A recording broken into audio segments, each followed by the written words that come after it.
Shalom Bapak Ibu, Saudara yang terkasih di dalam Tuhan. Hari ini saya merasa bebas, tidak di ruangan, karena saya menginginkan seperti itu supaya tidak membosankan gitu kan ya.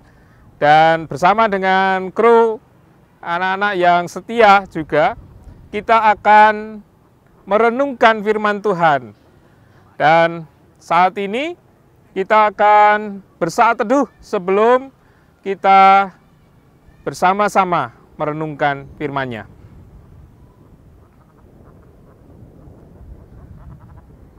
Firman Tuhan hari ini terambil dari Injil Lukas. Injil Lukas pasalnya yang kelima, ayatnya yang ketiga. Injil Lukas pasal yang kelima, ayat yang ketiga. Ia naik ke dalam salah satu perahu itu, yaitu perahu Simon, dan menyuruh dia supaya menolakkan perahunya sedikit jauh dari pantai. Lalu ia duduk dan mengajar orang banyak dari atas perahu. Saudara yang terkasih di dalam Tuhan, kadang-kadang kalau kita melakukan pekerjaan setiap hari pasti merasa jenuh. Apalagi bila pekerjaan yang kita inginkan dapat meraih sesuatu yang besar tidak kita dapatkan. Tentu ini bukan perkara mudah. Ada perasaan jenuh, ada perasaan malas, ada perasaan jengkel, marah, dan sebagainya. Terutama kelelahan, itu yang pasti menghinggapi.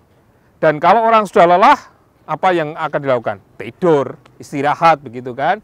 Dan ini yang juga terjadi ketika Simon dan saudara-saudaranya menjala ikan semalam suntuk.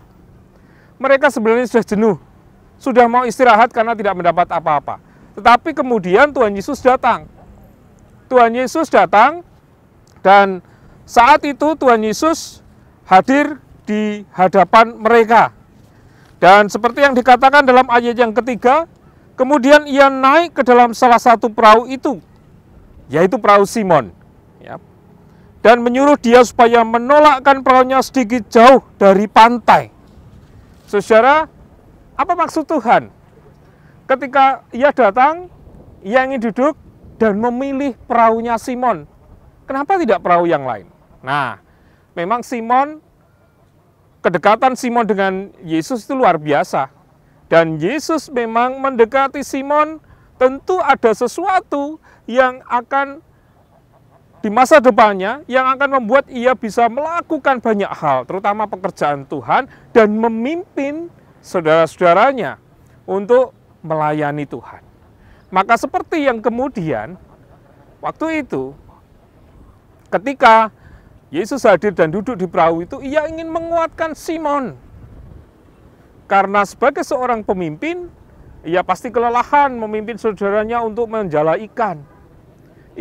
Tuhan ingin menguatkan Simon agar Simon mau merasakan berkat Tuhan.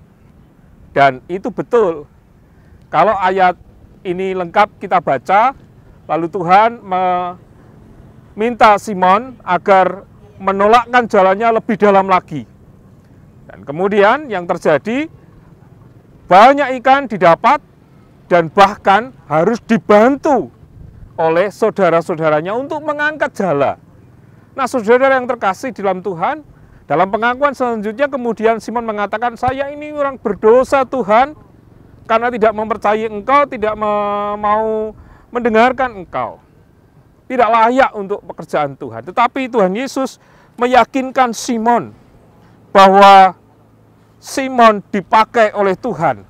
Maka kemudian penandasan yang dinyatakan oleh Tuhan, hari ini kamu tidak lagi menjadi penjala ikan, tapi sekarang menjadi penjala manusia. Tuhan menetapkan Simon menjadi penjala manusia, menyatakan kasih Tuhan. Oleh karena itu Bapak Ibu Saudara, ketika kita dipilih sekarang menjadi umat kepunyaan Tuhan, hal yang baik adalah kita merasakan anugerahnya. Maka mari kita selalu percaya akan anugerah Tuhan memimpin dan memberkati kehidupan kita. Yakinlah Tuhan akan memberkati hidup dan kehidupan kita karena kita dipilihnya. Amin.